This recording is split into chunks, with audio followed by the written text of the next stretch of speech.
J'espère que vous êtes bien assis car il est temps de montrer la partie la plus étrange de l'arsenal de Grakowitz, ses attaques spéciales. Elles furent très intéressantes à adapter pour Smash car le gameplay de combat de Mario et Luigi fait que la plupart des attaques sont très dynamiques visuellement et requièrent l'attention du joueur pour les contrer. Et pour bien recapturer le fait qu'on affronte un boss des jeux Mario et Luigi, c'était un aspect important à conserver. Avec des attaques visuellement complexes qui mettent la pression sur les adversaires, mais qui ont tout de même des failles exploitables et simples à utiliser. Commençons avec son attaque spéciale neutre. Pour cette dernière, elle se sert de sa principale attaque durant le premier combat contre lui de Voyage au centre de Bowser. Dégainant son pistolet, il tire une dizaine d'étoiles d'énergie. Ces étoiles finiront par former un cercle et tourneront sans arrêt. S'il s'agit bel et bien d'un projectile, l'attaque est avant tout un piège. Une fois formé, le cercle fera du surplace et restera plusieurs secondes sur le terrain avant de disparaître, infligeant des dégâts tout le long à ceux qui les touchent bien entendu. Mais heureusement pour les adversaires, comme dans le jeu original, le cercle disparaîtra dès qu'une attaque touche l'étoile vulnérable du cercle. Cette étoile se manifeste de temps en temps en grossissant et en changeant de couleur. Évidemment, pour des questions d'équilibrage, le cercle n'aura pas sa taille d'origine. Aussi, vu que c'est un projectile, il est affecté par les attaques qui sont des réflecteurs. À ceci près que l'attaque continuera de faire du surplace et ne sera pas renvoyée vers Grakowitz. Par contre, s'il s'approche du cercle, c'est lui qui se prendra des dégâts. Passons maintenant à son attaque spéciale côté. Ou devrais-je plutôt dire ses attaques spéciales côté. Car comme Terry, Grakowitz a deux attaques spéciales différentes. Tout dépend de la direction dans laquelle le joystick est bougé. Une attaque spéciale côté avant et une attaque spéciale côté arrière. Parlons-en. Commençons avec l'attaque spéciale côté avant. Grakowitz utilise régulièrement des gaz dans les différents jeux où il apparaît. Ils ont des effets divers, mais pour cette version, on va en faire un gaz empoisonné qui fait tomber dans les pommes. En exécution, l'attaque fonctionne d'une manière très similaire à celle de la plante piranha, la seule autre attaque spéciale côté gazeuse. En appuyant sur B et en inclinant le joystick dans la direction vers laquelle Grakowitz regarde, l'attaque commencera et se chargera de manière automatique. On la verra se préparer dans le bocal du casque, ce dernier se remplissant de gaz petit à petit. Et une fois chargée au max, comme d'autres projectiles chargeables, elle sera conservée pour plus tard. Dès que Grakowitz le souhaitera, en refaisant B plus avant, il recrachera le gaz accumulé et ce dernier avancera droit devant lui. Le nuage gazeux fait moins mal que celle de la plante piranha, mais il dure plus longtemps et peut potentiellement endormir l'adversaire. Et comme avec la plante, tant que le nuage n'a pas disparu, Grakowitz ne peut pas réutiliser l'attaque spéciale gazeuse. Mais là où la plante piranha n'a plus d'attaque spéciale côté, Grakowitz peut utiliser son attaque spéciale arrière qui devient l'option par défaut pendant que le nuage continue d'avancer.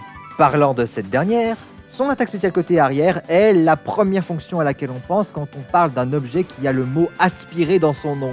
Et justement, l'une de ses fonctions les plus importantes, et elle est régulièrement utilisée dans les jeux où le casque apparaît, et ce, même en situation de combat. Comparée aux autres attaques spéciales aspirantes, elle est à mi-chemin entre celle du roi Dadidou et de King K. Rool, avec un soupçon de l'attaque spéciale bas de Mr. Game & Watch. En appuyant sur le bouton B et en inclinant le joystick dans la direction opposée vers laquelle Grakowitz regarde, le casque aspire tout ce qu'il y a devant lui, et a différents effets dépendant de ce qui finit aspiré. Si c'est un autre combattant qui est aspiré, l'attaque devient un command grab. Le casque recrachera alors l'adversaire aspiré vers l'avant, vers l'arrière, vers le haut ou même vers le bas en fonction de la direction dans laquelle le joystick est incliné. Il a également un effet réflecteur comme avec Kirby et Dadidou. Il peut aspirer des projectiles. Plus précisément, il ne peut pas aspirer tous les projectiles. Comme Mr. Game & Watch, il ne peut aspirer que les projectiles dits énergétiques, ce qui inclut des attaques de feu, gazeuses, des explosions et en théorie des lasers, même si réalistiquement ça devrait pas. Il est même techniquement capable de réaspirer le gaz qu'il a soufflé dès qu'il le souhaite. Maintenant, l'attaque spéciale O, et cette dernière donne un nouveau twist à un type d'attaque qu'on a déjà vu jusqu'ici. Pour une de ses attaques dans la version originale de Voyage au centre de Bowser, son casque s'allonge et il s'accroche à un lustre. Une fois accroché, Grakowitz attaque alors en se balançant. Mais en la contrant, elle finira par prendre une tournure inattendue en lui faisant faire tout le tour du lustre. Ici, c'est une attaque spéciale haut de type grappin. À première vue, elle fonctionnerait comme les autres du genre. Le casque s'allonge et s'accroche au rebord le plus proche. A noter que l'attaque peut même s'accrocher au rebord des plateformes volantes, elles qui sont normalement inaccrochables. Suffisamment simple, non ? Eh bien, on va lui rajouter une autre technique qui, justement, se rapproche de son incarnation originale. En maintenant B enfoncé, Grakowitz restera accroché, et en faisant un coup de joystick brusque vers la droite ou vers la gauche, il se mettra à attaquer en se balançant. Mais si on le contre avec une attaque suffisamment puissante ou bien, un contre justement,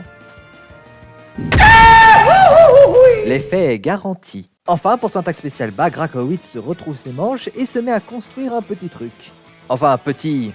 façon de parler. Le Mechakowitz. Cette machine au visage de son créateur est un ennemi du dernier donjon de Voyage au centre de Bowser. Création qui réapparaît également dans le remake du jeu, ainsi que dans le remake de Superstar Saga, dans le mode secondaire La quête des sbires de Bowser, où le Mecha Kowitz a été décliné en 3 modèles.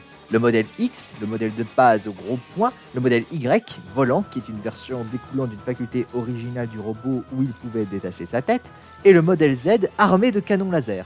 Les 3 modèles sont inclus dans cette attaque spéciale fortement inspirée par l'attaque spéciale bas de Zelda. Sortant une petite télécommande, Grakowitz s'appuie sur le bouton et un Mecha Kowitz commencera à s'assembler, commençant par le modèle Y et qui finira avec le modèle X. Et comme avec Zelda, en réappuyant sur B, le robot attaquera. Et en fonction du niveau de construction, l'attaque sera différente. Dans l'ordre, si le modèle Y est inachevé, c'est-à-dire qu'il n'a pas de bras, il se jette dans une trajectoire courbée. Au contact de toute surface solide, il explosera, mais s'il n'y a rien, il continuera sa course comme si de rien n'était. Quand le modèle Y est complété, il chargera en piqué devant lui. Il a même un effet tête chercheuse. Puis vient le modèle X inachevé, c'est-à-dire éteint. Sous cette forme, il se contentera de tirer plusieurs petits lasers depuis les canons au bout de ses mains. Le modèle Z achevé tirera un gros rayon laser depuis son torse, fonctionnant d'une manière similaire au Forerun de Darren. Le modèle X inachevé, tenant sur une roue, foncera droit devant lui en donnant un simple coup de poing. Et enfin, le modèle X achevé avec des jambes et un jetpack, le plus haut niveau qu'on peut atteindre, ira droit devant lui et donnera un double coup de poing.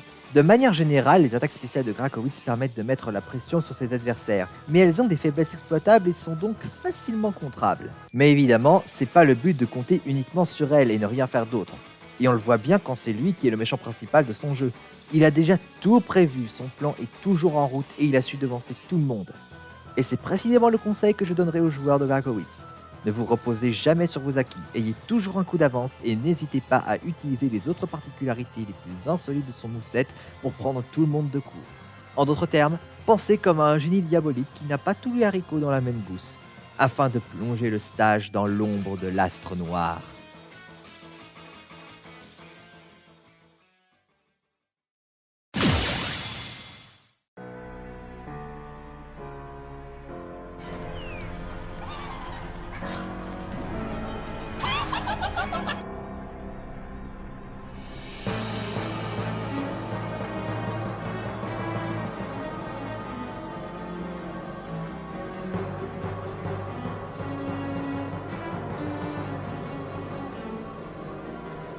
Grâce au pouvoir de la balle Smash, Grakowitz prend la forme quand il a totalement absorbé les pouvoirs de l'astre noir.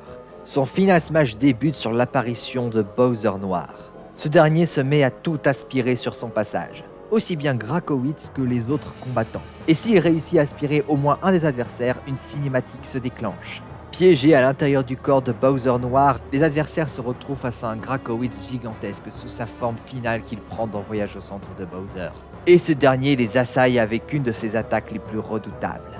Un énorme tourbillon fait d'énergie ténébreuse. Non seulement cette attaque inflige des dégâts considérables, mais elle peut également empoisonner ses adversaires avec un peu de chance, leur faisant prendre des dégâts petit à petit, faisant que même s'ils survivent, une menace pèse toujours sur eux. Mais rira bien qui rira le dernier, car peu importe s'ils survivent le mixeur de l'astre noir, Grakowitz buvra tôt ou tard le milkshake de la victoire.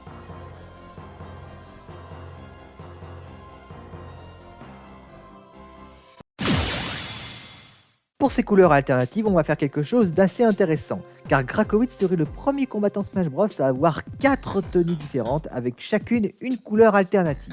Le bougre a une garde-robe plus élaborée qu'on pourrait le croire. Parlons de ses tenues justement. Son design de base est une robe rouge qui est à mi-chemin entre l'apparence qu'elle avait dans Superstar Saga et Voyage au centre de Bowser. Son deuxième costume principal est un juste au corps rose qu'il porte durant le dernier combat contre lui dans Superstar Saga. Sa troisième tenue est un autre juste au corps au design modifié inspiré par les Frères du Temps. Et sa dernière tenue unique est celle de Grakowitz Noir, qu'il revêtait dans Voyage au centre de Bowser après avoir aspiré les pouvoirs de l'astre noir, mais pas en entier. Chacune des tenues uniques a une couleur différente. Pour la robe rouge, elle devient verte, en référence au fait que les couleurs rouges et vertes dans Mario et Luigi viennent toujours par paire. Le juste au corps rose aux ailes bleues a les couleurs inversées, il devient bleu aux ailes roses. Le juste au corps modifié devient jaune, et la tenue de Grakowitz Noir devient littéralement noire. Pour son entrée sur le stage, il arrive à bord de la plateforme sur laquelle il se déplace dans Voyage au centre de Bowser. Pour ses provoques, c'est un peu compliqué. Parce que Grakowitz n'a pas de dialogue doublé, et le mieux qu'on puisse faire, ce sont ses petits cris. C'est un peu comme Megaman qui a techniquement été doublé, mais dans l'intention de représenter un Megaman proche des jeux Nintendo, il fait pas beaucoup de bruit. Et c'est dommage parce que j'aurais aimé qu'on lui fasse dire n'importe quoi. Et même si je vais respecter cette contrainte, je vais quand même y faire une petite entorse, vous allez voir. Pour sa provoque haut, il pousse son célèbre rire. Pour sa provoque bas, il utilise la main créée par son pistolet pour fouiller le sol et déterre une fève. Les fèves étant un objet qui reviennent régulièrement dans les Mario et Luigi. Enfin, pour sa provoque côté, il sourit et il rit. Mais surtout, il a une infime chance pour qu'il fasse sa seule réplique parlée. Et sa réplique la plus connue. J'ai de la fureur!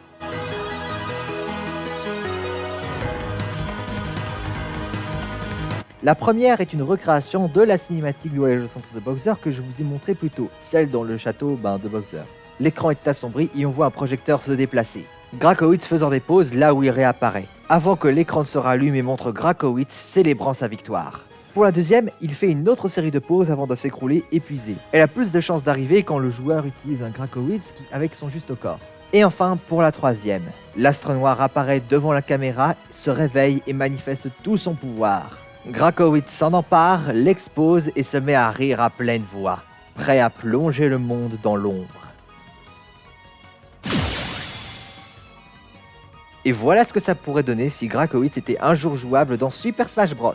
En parallèle de mon émission principale, j'ai encore 4 personnages à parler avec Delirium Concept. Alors j'espère que ça vous plaira.